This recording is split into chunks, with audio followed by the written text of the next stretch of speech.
come visit? Appreciate that. No. Proverbs 29, verse number 2, it says, when the righteous are in authority, the people rejoice. But when the wicked rule, the people mourn. And verse number 4 says, the king establishes the land by judgment, but he who receives bribes overthrows it. I thought that was appropriate to read this evening. Let's pray. Father, we thank you so much for the great privilege it is to live in this country, in this time. We thank you, Lord, for the men and women who gave their lives, the men and women who have served in our armed forces to fight and to defend and protect and ensure our liberty. And God, we know that your blessing has been upon this country because of its founding, because our founders rightly recognized you as God and as Creator. And we know that without a Creator, we do not have inalienable rights. And so we thank you so much that in our very personhood, made in the image of God, you instilled within each human being certain inalienable rights. Father, we know that today, 200-something years removed from our founding, we have a very different reality and very different leadership in our country. And because of it, as Proverbs 29 tells us, as your word, which is true, tells us, we mourn. We mourn for the lack of righteous leadership. We mourn for the corruption. We mourn for the tumult that is present in our country today. Father, we desire nothing more than for righteous leaders, men and women who agree with you, who are right with you. And so we ask, Father, for your blessing on this process here in New Hampshire and across our country. As men and women stand and put forth their ideas, I pray that you would also give us wisdom in discerning character. Father, help us to choose those leaders that are righteous. Pray for your blessing on this evening, Lord. Pray that you help each one of us to be able to comprehend and understand the policies being presented. Pray, Lord, that you would give Vivek wisdom and help, Lord. Pray that you would give him clarity of thought, speech. May we be able to comprehend and understand the policies being presented. Father, most of all, we would ask for your blessing on our country. We would ask, Lord, that you would move swiftly in overcoming the evil that is present and restoring those who are righteous to authority. We ask this in the name of Jesus Christ. Amen. LJ and Abby are going to come and give us our pledge.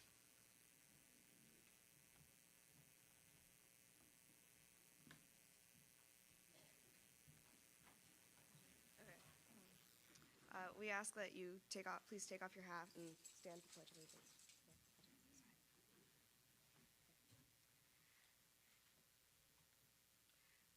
I pledge allegiance to the flag of the United States of America and to the republic for which it stands, one nation, under God, indivisible, with liberty and justice for all. Thank you.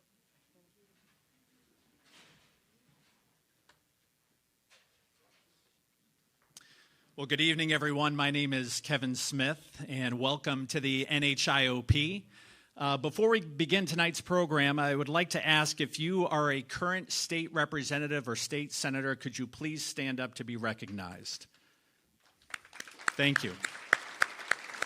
Thank you for your service to our state. And thanks to all of you for being here this evening. I can tell you you're in for a real treat. I was proud to endorse Vivek very early on in this primary, and some people asked me, they said, Kevin, why did you endorse him so early on? And for me, it was really simple. I'm sure like a lot of you, you've had a chance to see a bunch of the candidates, even maybe multiple times. And all it took me was to see Vivek just once, at a town hall, to know that this guy is the real deal. He's genuine. He's authentic. He speaks from the heart.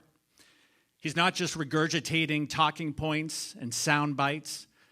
He believes in what he's saying, and he can speak to the issues very thoroughly in a way that connects with the average voter. But it's more than that as well. For me, I'm tired of the politics of vengeance and retribution. I want someone who's going to be casting a positive forward vision for America. And that's exactly what Vivek has been doing, and he's been doing it by speaking the truth. So, ladies and gentlemen, would you please give a warm New Hampshire welcome to the next President of the United States, Vivek Ramaswamy.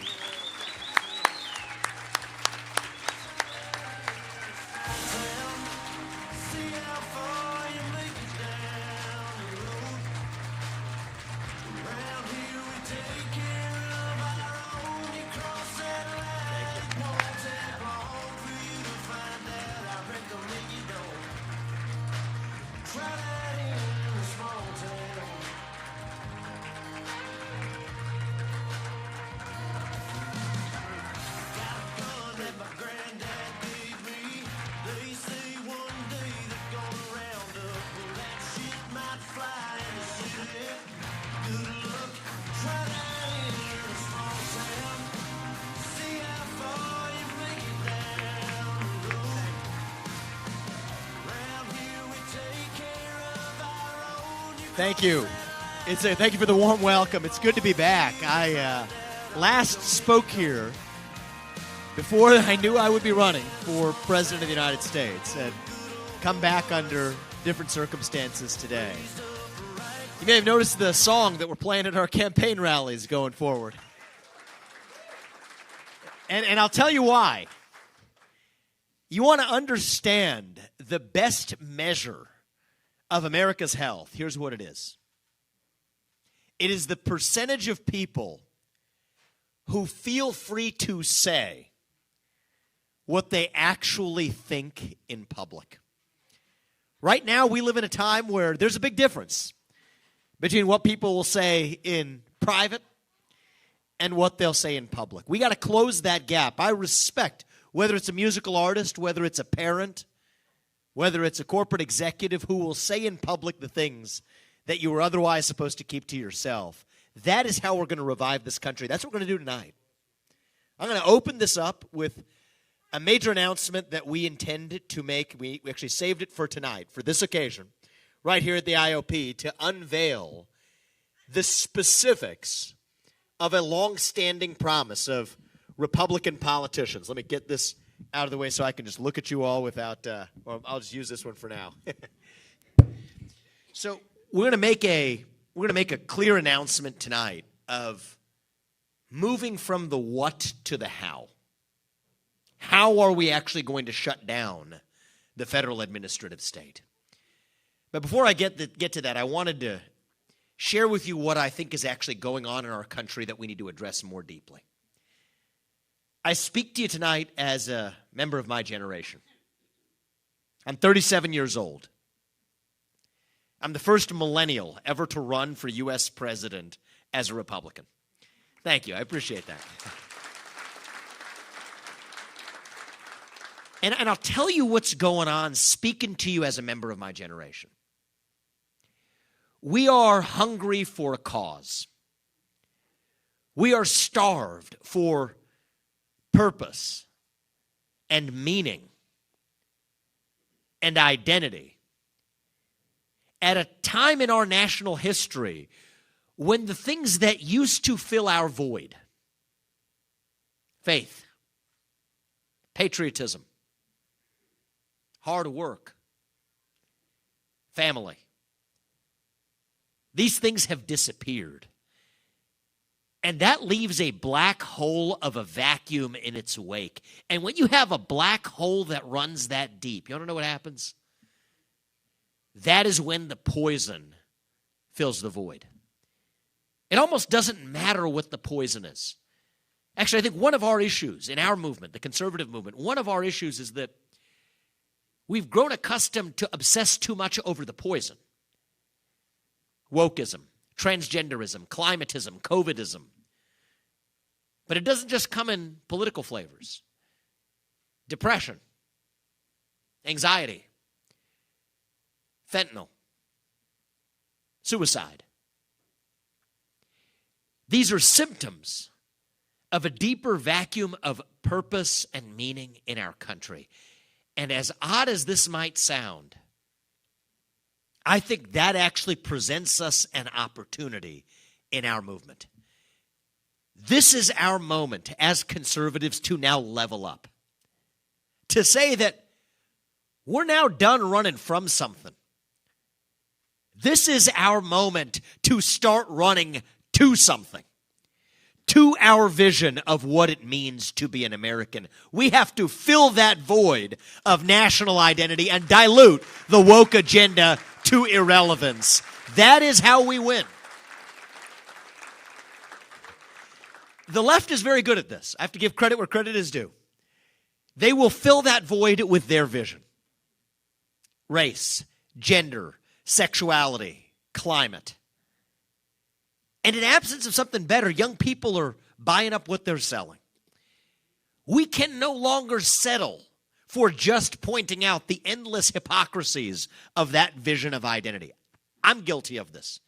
My first book, Woke Inc., my second book, Nation of Victims, it picks apart that left-wing agenda and philosophy and worldview and tells you all the reasons why it's wrong, why it's flawed, why it divides us.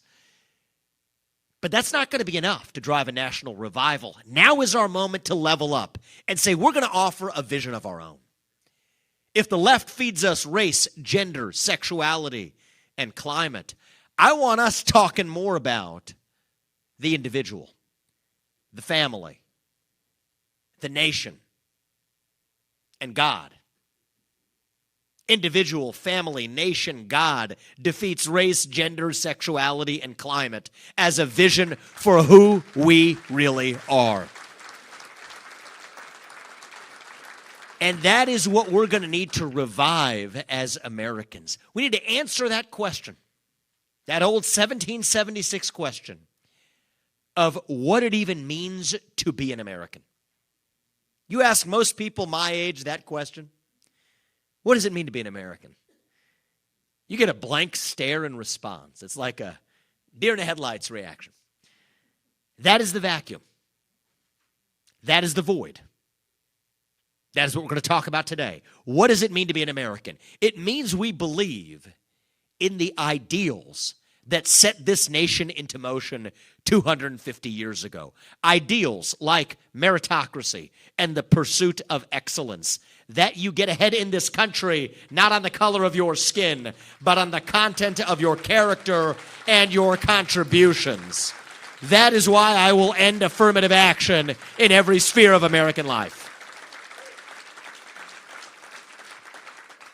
What does it mean to be an American? It means we believe in the rule of law. That if you're like my parents, you do get to come to this country legally, through the front door. If you follow the rules, pay your taxes, you do get to come to this country, become a citizen of this country. But it also means that your first act of entering this country cannot break the law. That is why I'll use the U.S. military to secure our own southern border and our northern border too. That is what it means to believe in the rule of law in the United States of America. It means we believe in ideals like free speech and open debate, that you get to speak your mind freely as long as I get to in return. It means we believe in this radical dream that our founding fathers had 250 years ago. A radical dream that I have as a citizen today. A radical dream that we will turn into reality with what we talk about in just a moment. That the people who we elect to run the government ought to be the ones who actually run the government. End the managerial bureaucracy, the deep state, the administrative regulatory state that runs the show today. If you put me in that office as your next president and I cannot collect a paycheck from you, all the taxpayer, for more than 8 years, which I think is a good thing, then neither will any of those federal bureaucrats do it either. We will replace the civil service protections with 8-year term limits for the bureaucrats who were never elected in the first place. That is what it means to live in a constitutional republic. These aren't Democrat ideas or Republican ideas. These are not black ideas or white ideas. These are not gay ideas or straight ideas. These are fundamentally American ideals.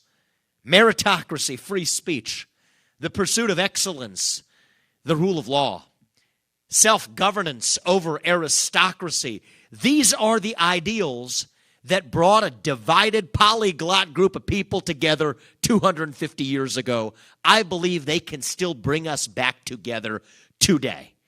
And in order to do it, we as a people are going to start to have to speak the truth in the open again. I love that I'm seeing every one of my events, we're seeing more and more of the truth hats pop up. And we spread across this country if we continue on this journey in the way we are today. We have to speak the truth without apology. That is, to me, the essence of what it means to be an American, that we're free to speak the truth, that we're unafraid to speak the truth. That's what we're going to do tonight. I'll speak the truth. God is real. There are two genders. Fossil fuels are a requirement for human prosperity. Reverse racism is racism. An open border is not a border. Parents determine the education of their children. The nuclear family is the best known form of governance to mankind.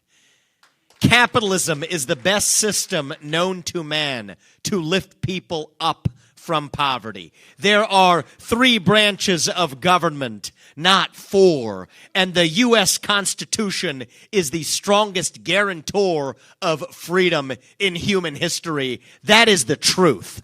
We stand up for the truth. We fight for the truth. That is what won us the American Revolution. I believe that is what will win us the revolution of 2024. Today I'm here to tell you not about my path to getting elected. That part's boring. Everybody talks about, it's not about me. It's not about any of the other candidates in this race. It's about us. It's about our nation. What I want to tell you about is what I will be telling you in January of 2033.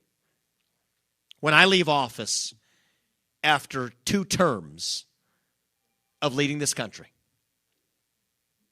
Won't make a lot of false promises to you. I don't watch inauguration speeches because they're filled with unfulfilled promises. I do watch the farewell speeches, though. Probably the greatest of all time in my modern history and lifetime is Ronald Reagan's in January of 1989 when he left office. Of all the things he could have picked, ending the Cold War or nearly ending it, reviving an economy, ending inflation. He didn't talk about any of that. What he said in January of 1989, as he left office in his final speech from the Oval Office, was that he was proud of a certain national character that, again, we had in the United States that we lacked when he took office 8 years earlier. Well, here's what I want to tell you in January 2033. Travel there with me. Let's look back and say what we did. In January 2033, I will tell you that once again in the United States of America, we have 3 co-equal branches of government, and that we shut down the administrative state and the bureaucracy that sucks the lifeblood out of our constitutional republic. We will have shut it down. I will tell you that we are no longer dependent on our enemy, Communist China, for our modern way of life. I will tell you that our economy is growing at once again over 4% GDP growth per year, as we have for most of our national history. I think we'll clear 5 on my plan, but I will commit to you we will be consistently growing at over 4+% GDP growth every year. And that most importantly of all, as Reagan said in 1989, young Americans are once again proud to be citizens of this nation. That is what we have cut out ahead of us as our work. Personally, I believe that every high school student in this country should have to pass the same civics test that an immigrant has to pass in order to become a citizen of this nation. You have to know something about a country. You have to value that country in order to be part of it. I grew up into a generation where we were taught to celebrate our diversity and our differences, so much that we forgot all of the ways we are really just the same as Americans, bound by a common set of ideals that set this nation into motion 250 years ago. I believe it deep in my bones that those ideals still exist, but we're going to have to do the hard work of rediscovering them. Think about it with me. Our diversity can be a beautiful thing. I'm looking around the room, seeing multiple different shades of melanin. That's great. I brought one of them. That's good. I see a couple of different genders, 2 of them, to be precise. And that's good. Our diversity, it can be a beautiful thing. But it only means something if there's something greater that unites us together across that diversity. Think about it. Without that, we're really just a different-looking group of higher mammals, walking some geographic space that we call a country. 2 legs, different shades of melanin, doing what our iPhones told us to do on a given day. That's not America. America is a vision of what that place can be. E pluribus unum. We said for a reason. It means from many, one. That's the dream that won the American Revolution. That's the dream that reunited us after the Civil War. That is the dream that won us 2 world wars. That is the dream that still gives hope to the free world. And if we can revive that dream over group identity and victimhood and grievance, then nobody in the world, not a nation, not a corporation, not a virus is going to defeat us. That is what American exceptionalism is all about. And that is what we together will revive to save this great nation. Thank you all. God bless you. God bless your families. And God bless the United States. As we transition to our Q&A, before we do, I'd like to move into our Q&A by kicking it off with a description of how I will keep that first promise that I made you. I said that in January 2033, we would tell you that we have 3 branches of government, not 4. Well, the major threat to that today is the administrative state as we know it. If George Washington, Alexander Hamilton, Thomas Jefferson, Benjamin Franklin were walking the streets of the United States of America today, they were walking the streets of Washington, D.C., they would be aghast at what they saw. They fought a revolution to say that we, the people, decide how to settle our political differences, for better or for worse. In the old world, it was done the other way. Monarchs, church leaders, business leaders got together in the back of palace halls, and they decided what was right for the rest of society at large, because They thought that we, the people, could not be trusted to sort out our own differences. But on this side of the Atlantic in 1776, we entered a different bargain. We said that for better or worse, we might get it wrong sometimes. That's okay. We, the people, decide how we settle those differences where every person's voice and vote counts equally. From climate change to racial justice to anything else, that's how we settle our differences. What happens in the course of history is from time to time that old monster, that old Leviathan, that old world rears its ugly head again. And that's the moment we live in today. We live in a 1776 moment where I'm sorry to say that in the year 2023, the people who we elect to run the government are not the ones who run the government. There's not a single standard of justice in this country. There are two standards of justice in the country. Which brings me to the first arm of the administrative state that I have committed in my administration. We will not just reform. Reform is a false promise. I don't think the people who make that promise believe it's false. I think they're good people who fundamentally think it's true. Mostly Republicans are the ones you'll hear it from. We're going to reform a government bureaucracy. We're going to reform the administrative state. We're going to reform the FBI. I believe that's a false promise because it cannot be done. I stand not on the side of reform. I stand on the side of the American Revolution.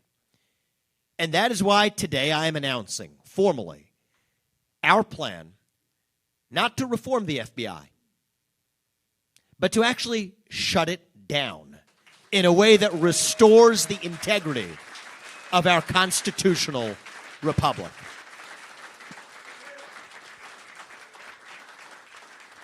And I'd like to explain to you why this is far more practical than it actually sounds. I have to admit to you guys, this scares a lot of people when I say this. I cannot tell you the number of my former colleagues and friends who were would-be donors that say my plan to shut down agencies like the ones I'm telling you about today give them pause in supporting me. But what I tell them back is actually, you know what's extreme is actually the existence of a bureaucracy that says that we the people have no say in how our government is actually run or held accountable. So today, here's the structure of how the federal government is organized. My task here is to explain to you not only what we will do, but why it is the more practical plan than the status quo. At the local level, you have the equivalent of the Department of Justice in the form of local prosecutors. And you have the local police, the equivalent at the federal level of the U.S. Marshals. You do not have a separate investigative unit that sits in between. When that 35,000-person strong investigative bureaucracy, the FBI, sits in between, that is a formula for corruption. That is a formula for politicization. When a bureaucracy exists that should not have existed, that is a formula for rot. It is the same FBI that investigated Martin Luther King Jr. and threatened him with suicide 60 years ago on the back of illicit collected tapes that now threatens its political opponents of a different political persuasion. So the problems with this are clear. We have redundancy and waste. 35,000 employees, but only 15,000 of them are either agents or actually in investigative roles. 20,000 plus of those employees are just in so-called support roles.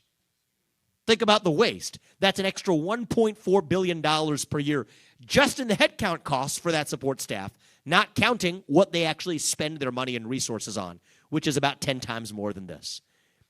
Mission creep then becomes a problem. After 9/11 in particular, the mission of this institution completely was dissolved so that it was able to creep in many different directions, taking on projects it shouldn't have taken on. And that was the formula and the road that led to the political weaponization that we see today.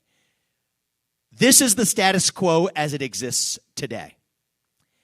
And I'm proud to show you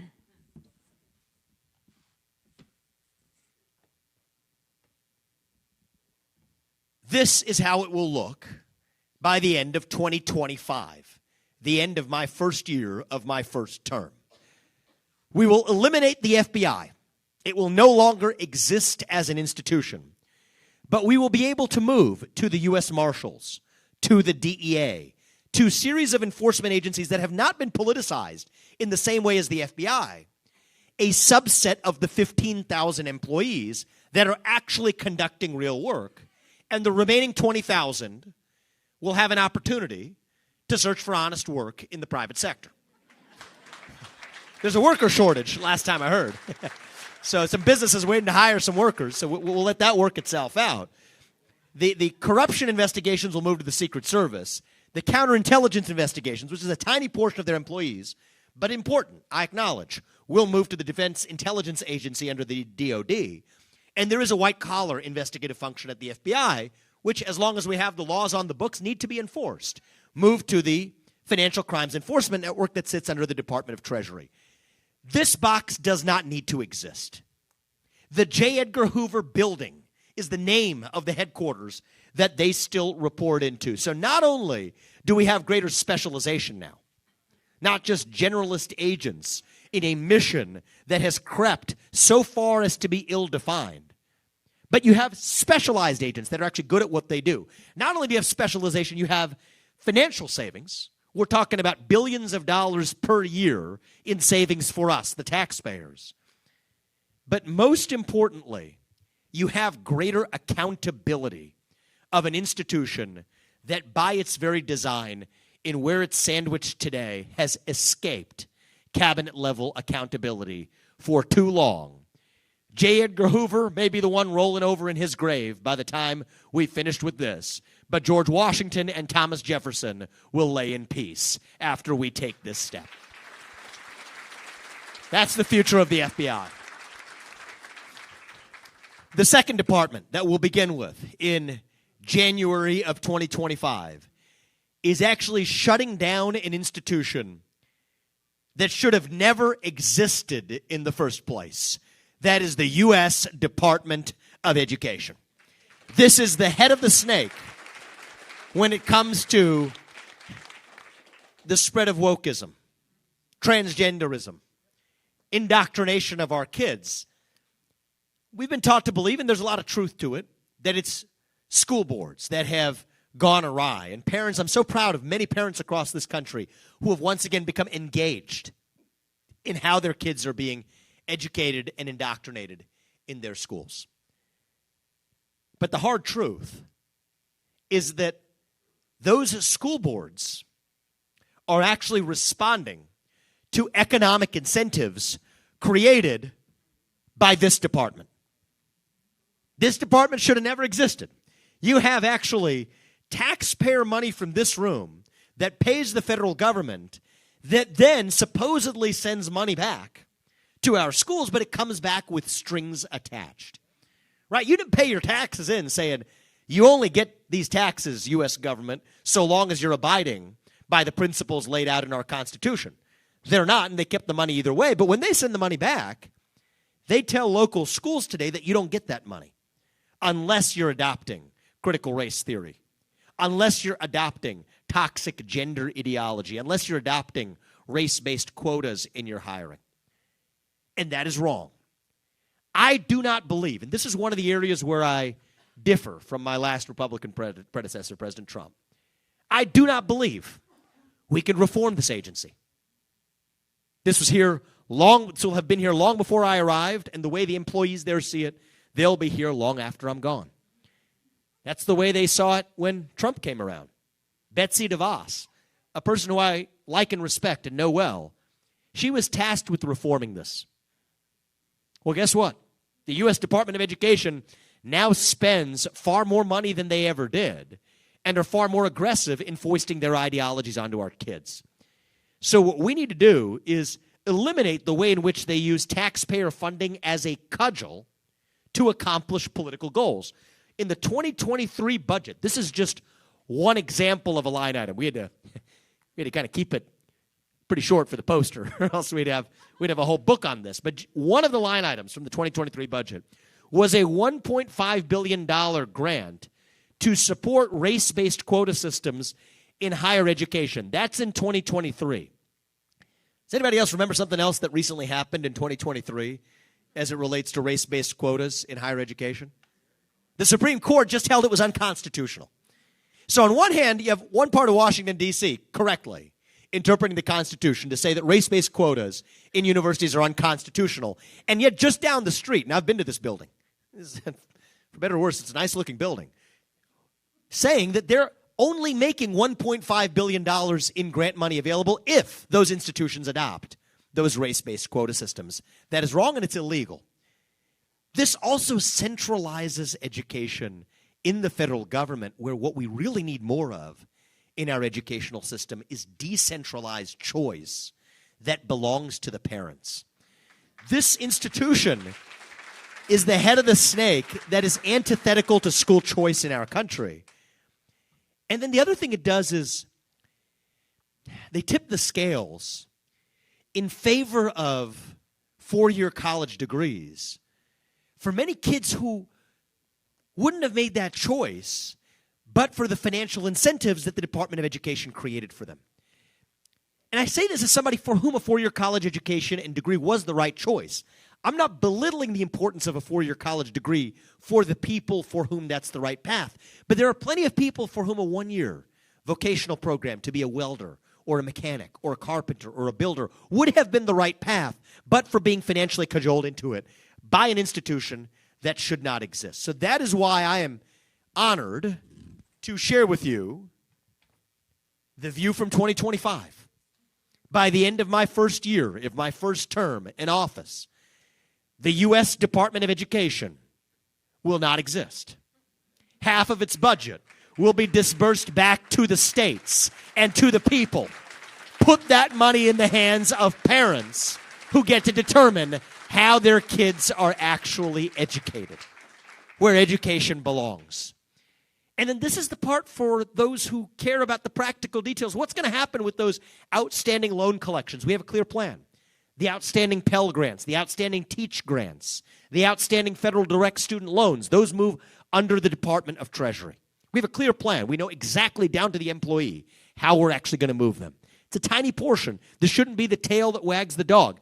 Actually, even though the Department of Education is approximately, I think, the 8th largest agency by way of spending, it's actually like the 81st largest, which is a pretty small agency as it compares to employee headcount. So we don't need to let the tail wag the dog. We'll move the people who need to be in the loan collection return business, it's a small number of employees, to sit under Treasury, which is where they send the checks anyway. For the small amount of, and this is relatively recent, to deflect the criticism that I offered, which is that they tilt the scales to four-year college education, they started to adopt some vocational and workforce programs. They're relatively poorly run, but to avoid taking the axe to that, we'll move that to the Department of Labor, where the objective actually belongs.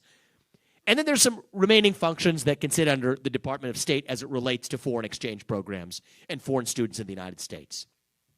That's a tiny portion of the total employee base. More than half the money will go back to the states and to the people.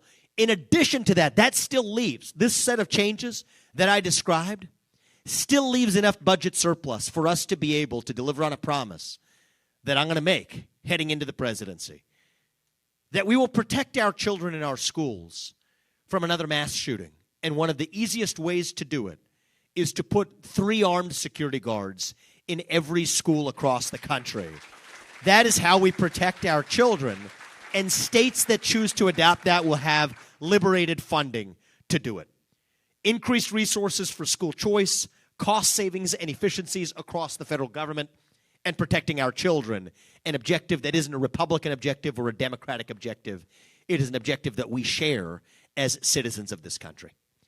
And so that brings me to the third department that tonight I'm, for the first time, unveiling, that we will shut down. Is in a very different area.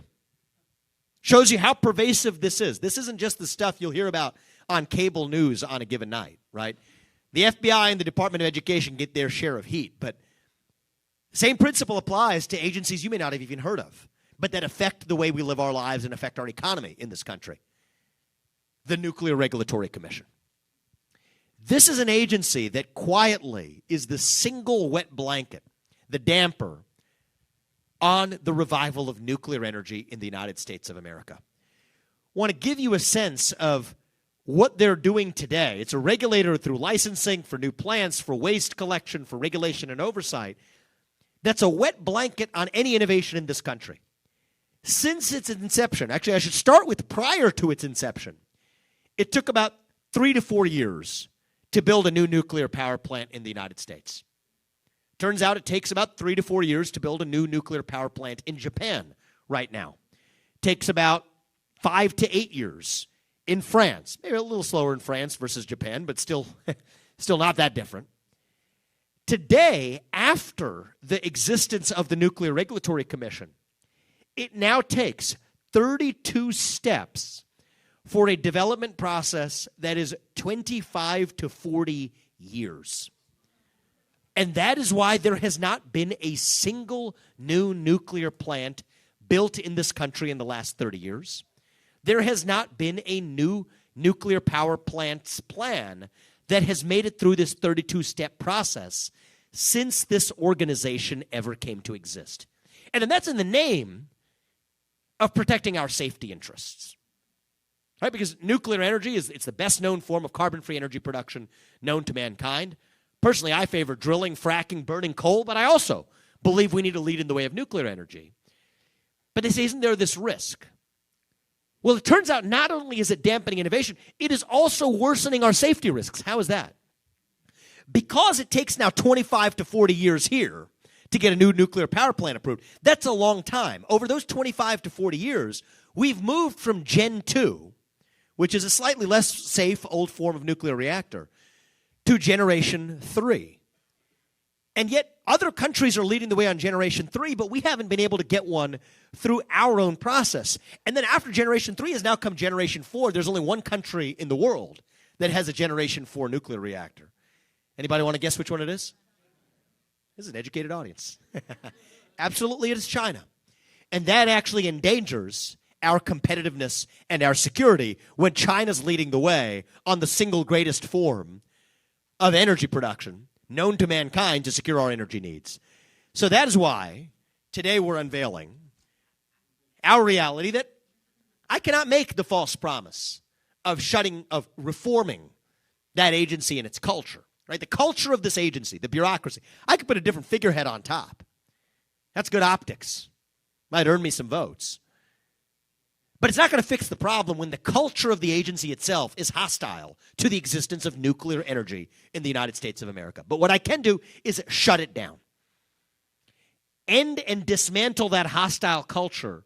And then we move a certain limited number of functions to the other parts of the Department of Energy, the EPA, the DHS, and FEMA, which God forbids ever needed. That's actually what they call the Events and Security section. Never been used in the NRC in the United States, and hopefully will never be used under FEMA where it sits.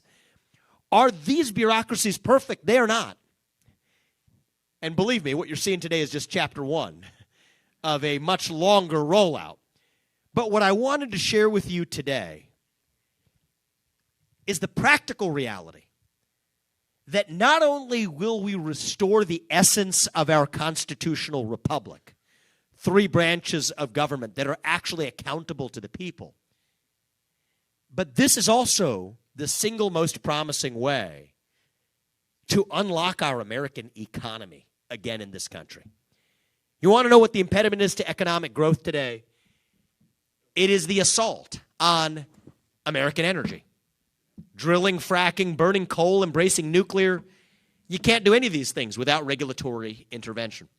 It's the fact that we pay people more not to show up at work than we do to actually show up at work. It's the fact that we have a U.S. Federal Reserve, which I've committed to reduce its headcount by over 90%, that no longer stabilizes the U.S. dollar, but instead plays a game of financial God, trying to manage inflation and unemployment. But it is a regulatory state that if you actually took each of these rules and ran them through Congress, we the people would say absolutely not, which is exactly why they do it through the back door. And one of the things that I've said as U.S. President is the top of my agenda is to shut down that administrative state and to do it without asking Congress for either permission or for forgiveness, because that is what the U.S. President is elected to do, to run the executive branch of the government of the United States.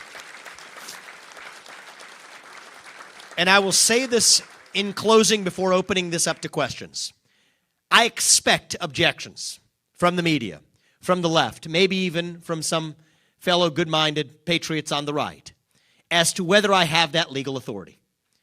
Next week, I will lay out the constitutional and statutory authority that the U.S. president has as the duly elected president to actually do it. 5 U.S.C. 3302, underutilized by the U.S. president, says you get to set the regulations governing the Office of Personnel Management.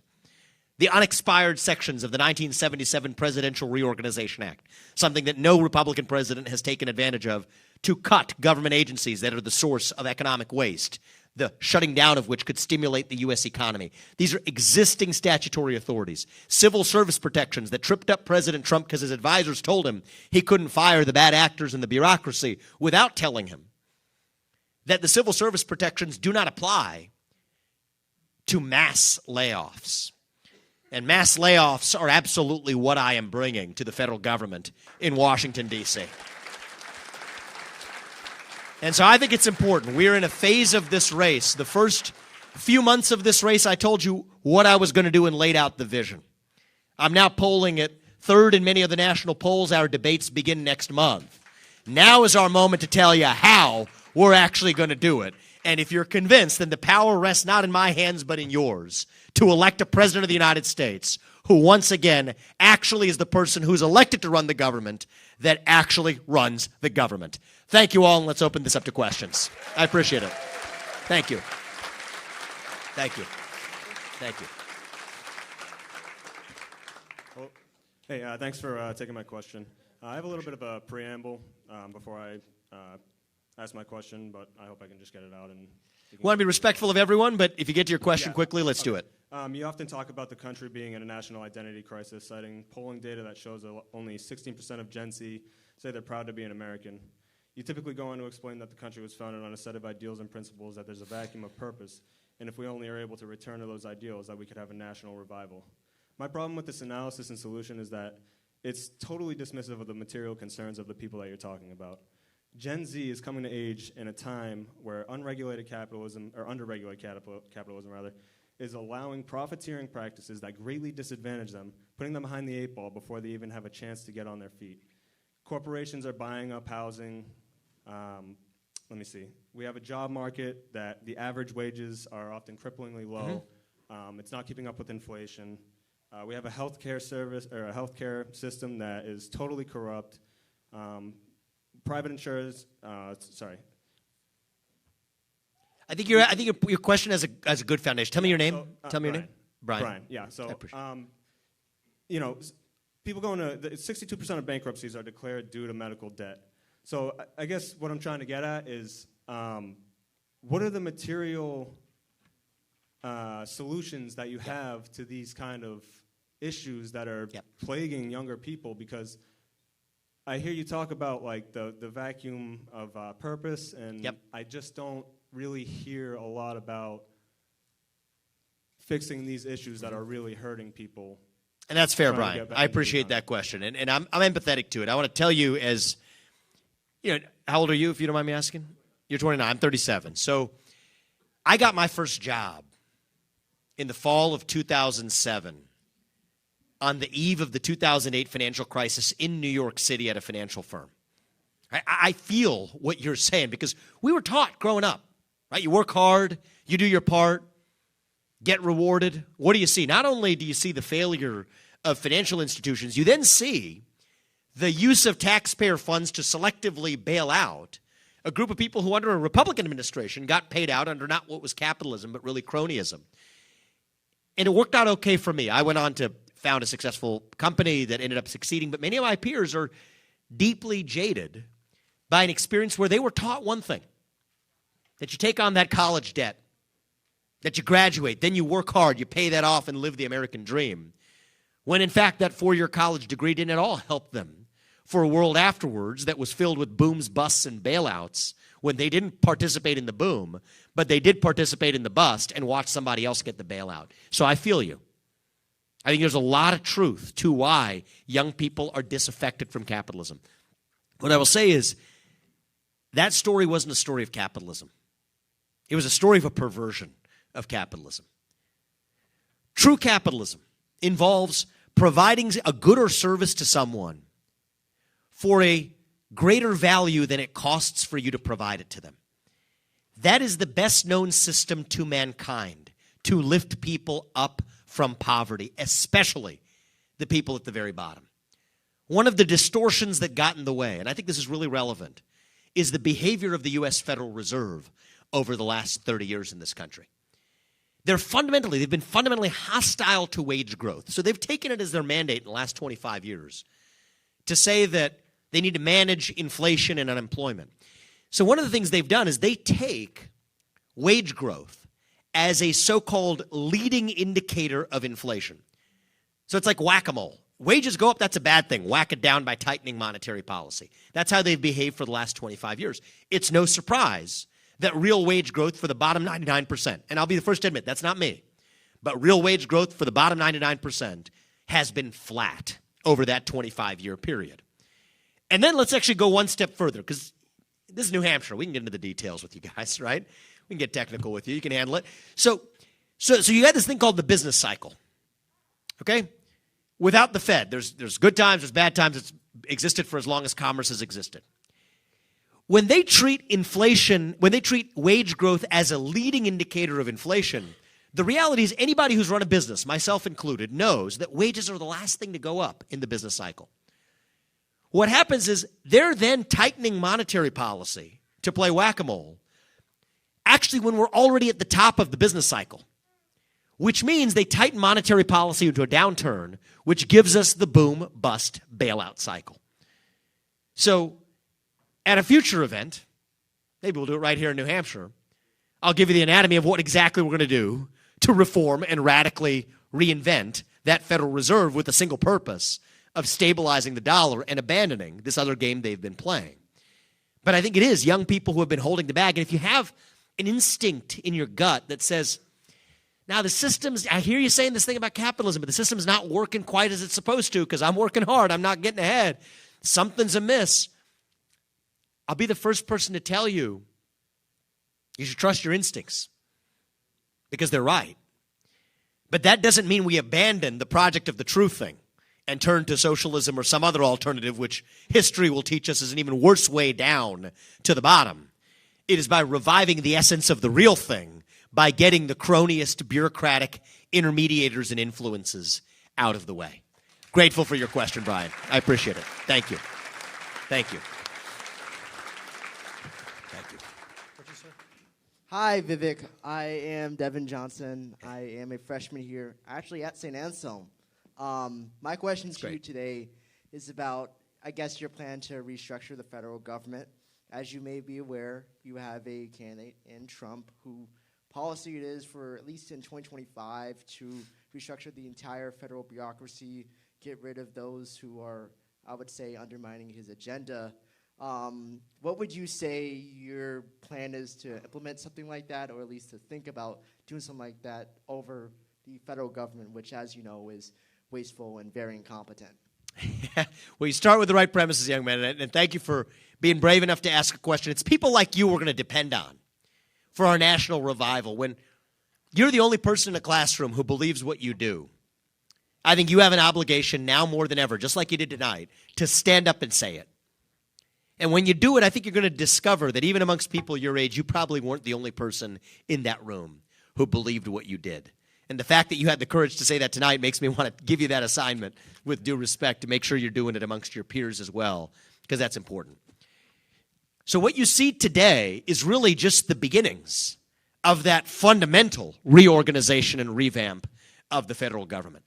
I believe in giving my predecessors credit for what they accomplished. That includes President Trump, for exposing the rot of a deep state, an administrative state, that was previously not exposed by either party. He rolled that log over. We saw what crawled out. But if you're going to roll that log over, you better be willing to bring the pesticide. And that is what I'm bringing to the federal government. Because if you strike the swamp strikes back, unless you're actually willing to see the job through. And I think that takes a unique combination. It is why I'm in this race. I think it takes someone who, yes, definitely comes from outside the government. Has to be a CEO. I've been a CEO of a multi-billion-dollar company that I built from scratch. I've had thousands of people reporting into me. I understand that if somebody works for me and I can't fire them, that means they don't work for me, right? That means I work for them because I'm responsible for what they do without having any authority to change it. So I'm not going to run the executive branch that way. It will take that outsider, and Trump brought that. But it will also take a leader who has a first personal understanding of the Constitution and the laws of this country. And the reason that's required is that every advisor that comes out of the traditional Washington, D.C. bureaucracy will tell me all the reasons why I can't do the things I've told you about tonight. They'll use excuses like civil service protections. It takes a president who actually understands that those civil service protections protect individuals, but they do not protect entire divisions of the federal government. They will say that there are certain impoundment prevention restrictions, that you have to spend money that Congress has appropriated. We'll write our budget requests in the right way. So I think that's a unique combination. That is what calls me into this race. And at the age of 37, not quite as young as you, but I've got fresh legs. I'm not yet jaded and cynical. We're going to get through and see this through. And then, I think my kids will be close to your age by the time we're out of office in January 2033, and they can grow up in a country that, again, is the country that our founding fathers envisioned in 1776. Thank you very much. I appreciate that question. Thank you. Hi. I just wanted to ask a question. What do you plan on doing with the teachers' union? Yeah. I'm originally from New York. Yeah. We couldn't fire teachers who abused children, who showed up drunk, who were drug addicts, who hit children. Yep. We were powerless. So here's the answer to your question. I told you that over 50% of that budget of the Department of Education is going back to the states and to the people. A state, in order to get it, had to have a school choice program in the first place, or else it couldn't literally go to the hands of parents. But another requirement is that those states need to write their contracts in the same way that I'll rewrite the contracts of federal employees. There will be no teacher union protections, full stop. That's what stops the public schools from competing against the private schools and against the charter schools. We're going to take the handcuffs off. I don't want the public schools to fail. I want them to succeed by liberating them and taking off the handcuffs that are holding them back. And I think we can do it on strong legal authority. I absolutely think we have the power to do it. And since you're inviting me to get into a level of detail I wasn't planning on going into tonight, but I will, is I'm at school choice 2.0. What do I mean by that?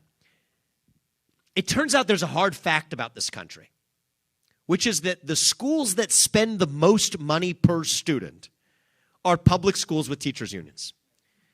The schools that spend less per student are the ones that actually have higher achievement as measured by test scores and other objective measures than the ones that spend more nominally per student, because it's actually going to the pockets of teachers' unions.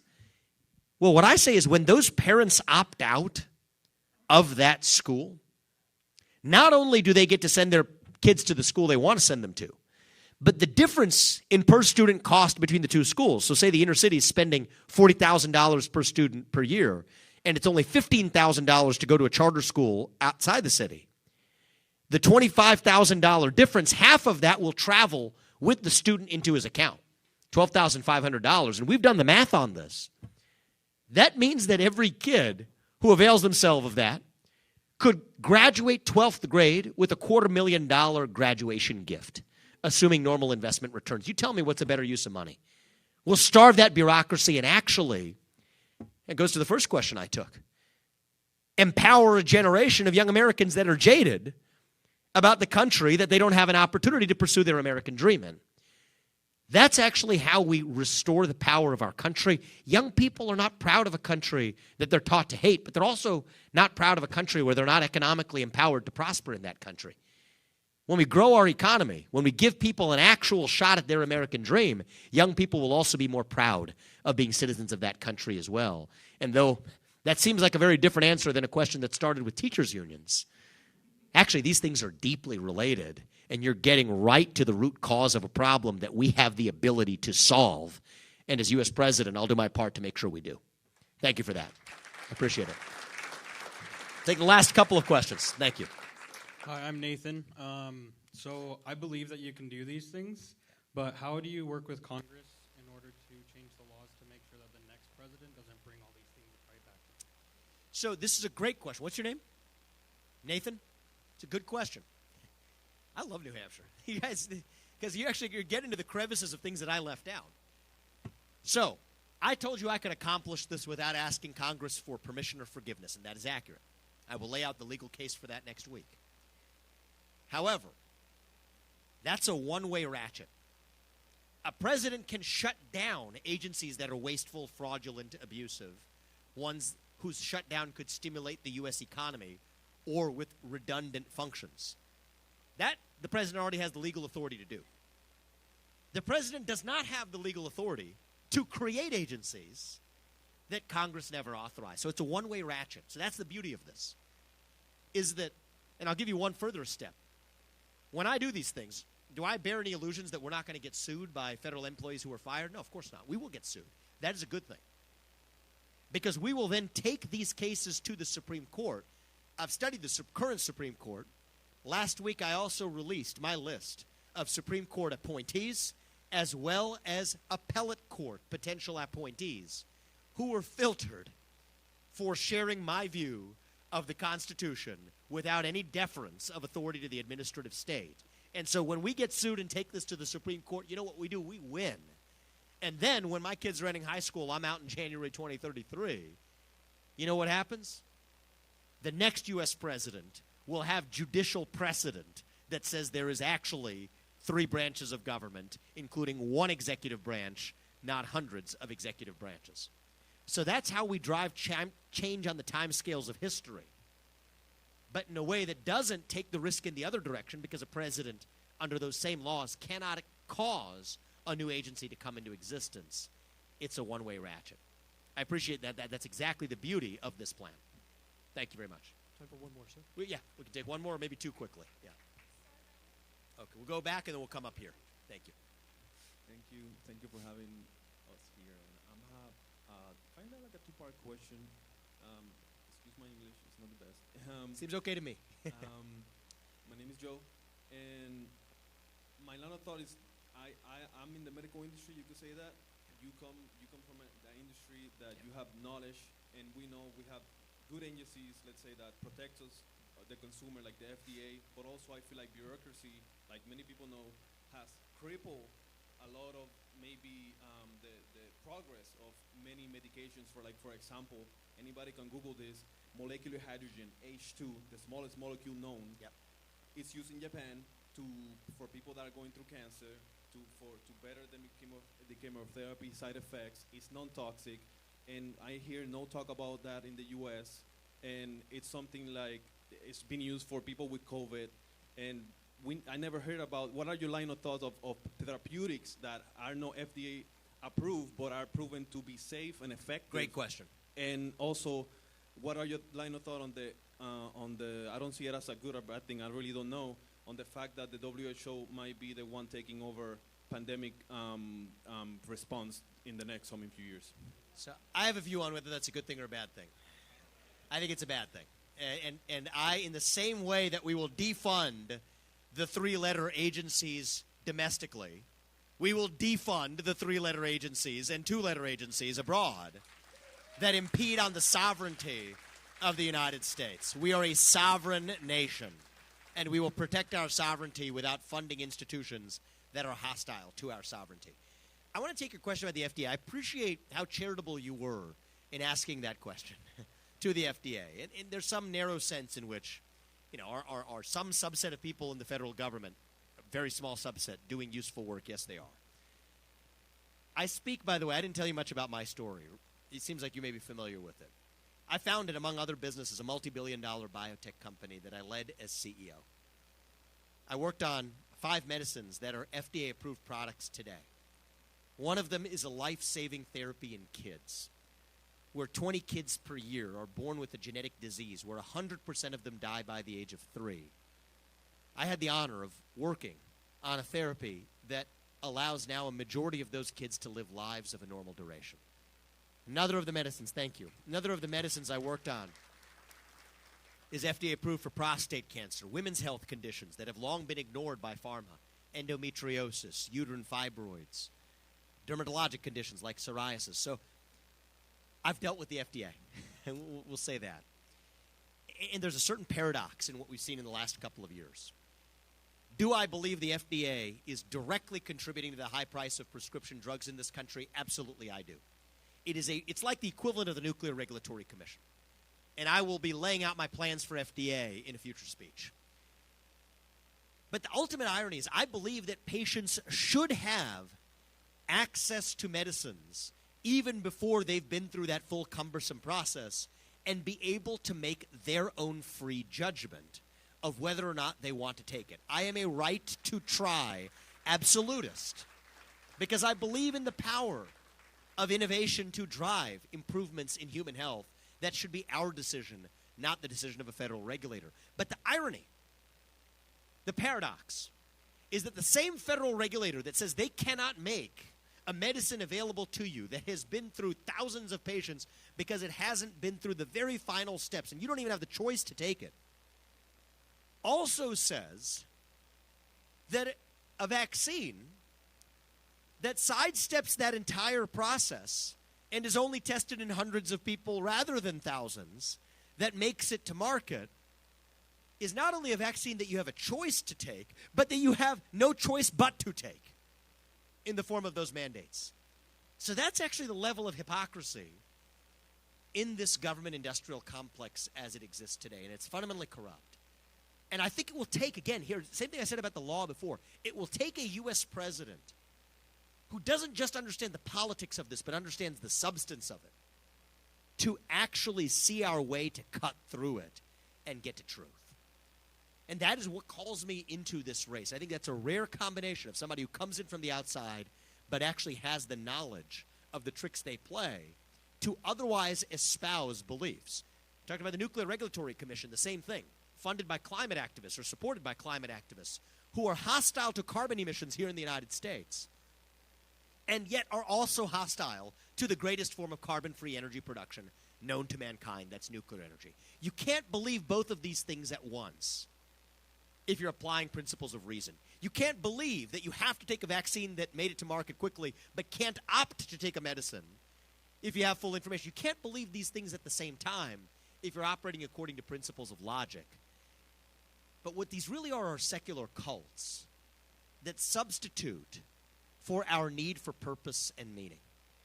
I'll borrow an analogy from Scripture here. It's like when the Israelites escaped the Pharaoh and they're lost in the wilderness, what do they say?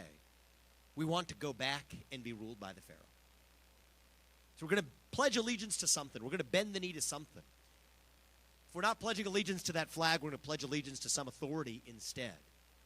That's actually what's going on. And then the federal government and the agencies, they're just the tentacles through which those secular cults do their work.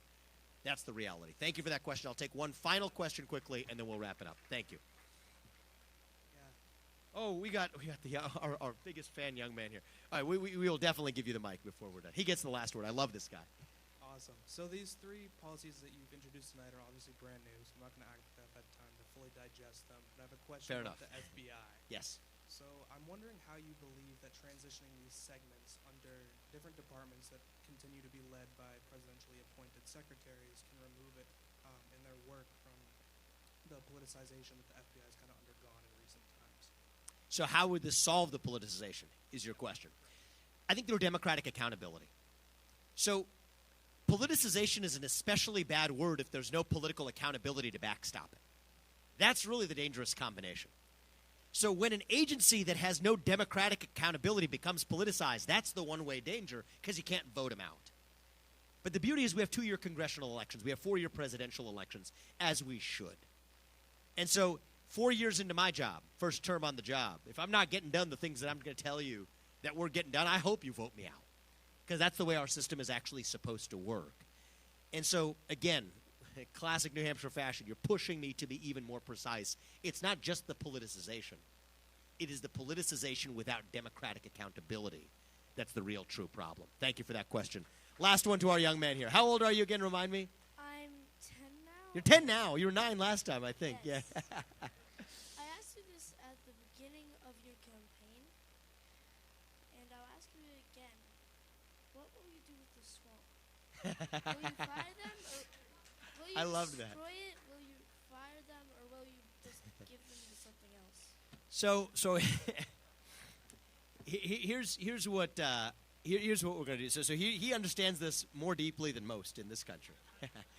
The swamp is what you see here on these little poster boards today. We will pick it apart and dismantle it until there is none of it left. Because you strike that swamp, what happened to President Trump is the swamp strikes back. Right? He went in to drain the swamp in a very real way. And I say this as somebody who respects what he did in his 4 years in office. He went in to drain the swamp. I think the swamp drained part of him. And I think you have to be willing to go in with the full toolkit to say, we can't just expose the problem and then complain about it to the White House press room, because that's really the fourth branch, that's the fifth branch of government. They're not going to help you either. I think we have to be able to go in with the toolkit to say, not only do we see the problem with clear eyes, but we understand how to use the existing legal authority to actually not just reform it, but to shut it down. And I'll end on this note tonight. I think this is actually the choice in the Republican primary. Not going to make the case to you that you should choose my vision over another vision. My job is, I'm going to tell you who I am and what I believe and what I will do. Your job as the voter is to decide if that's what you want in your next president. That's the way the system works. I would rather speak truth at every step of the way and lose this election than to win by playing some complicated game of poll-tested political snakes and ladders. We're not doing it. I'm incapable of doing it. I think the choice we face in this Republican primary is, do we want reform? Good-hearted people who come with government experience, who are funded by the same donors that fund the Democratic Party, that fund the administrative state, and are in relationships with that administrative state in China and other, good people. I'm not impugning the motives of people who say that we're going to come in and engage in incremental reform. Do we believe in the model of incremental reform? Or do we believe in revolution? Do we believe in the principles of the American Revolution? Do we actually believe what Thomas Jefferson wrote on a piece of paper in 1776?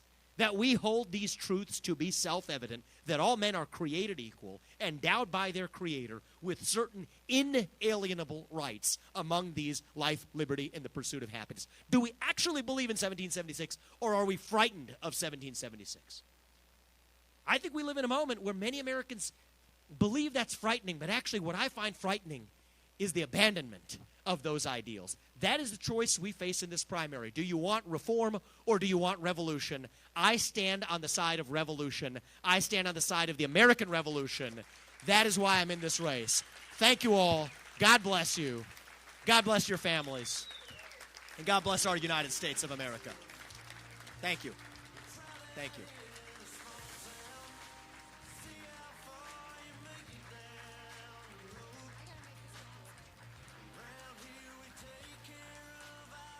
Hey folks, Vivek is going to step out of the room for just one moment to take a TV hit, and he will be right back to take photos with you. So please stay tuned and stay here. Thank you for being here.